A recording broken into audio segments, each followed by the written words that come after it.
America ఎట్లాంటి over action చేస్తే కొంతకాలానికి ఏసియా అంతా ఒక్కటవ్వాల్సి వస్తుందేమో. ఎందుకంటే దేశాల మధ్యన చిచ్చు లేకపోతే దేశాల మీద ఆధిపత్యం ఎవడు సహిస్తాడు? ఎందుకు సహిస్తాడు?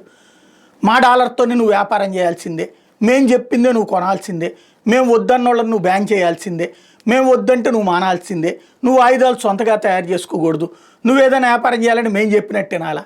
ఇట్లాగే ఎంతకాలం ఉంటారు? ఎవడు దందాన్ని ఎవడు ఒప్పుకుంటాడు?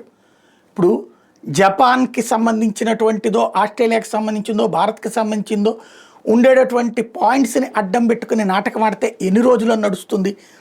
రాబోయేటటువంటి రోజుల్లో అయితే ఖచ్చితంగా ప్రపంచపు రూటు మారుతోంది. అమెరికా గ్రహించాల్సింది ఏంటంటే కాలం మారింది. కాలమాన పరిస్థితుల్లో అమెరికా తట్టుకోగల స్థితిలో లేదు. ఎవరికి వాళ్ళు సొంత కరెన్సీ దిశగా అడుగులు పెడుతున్నారు.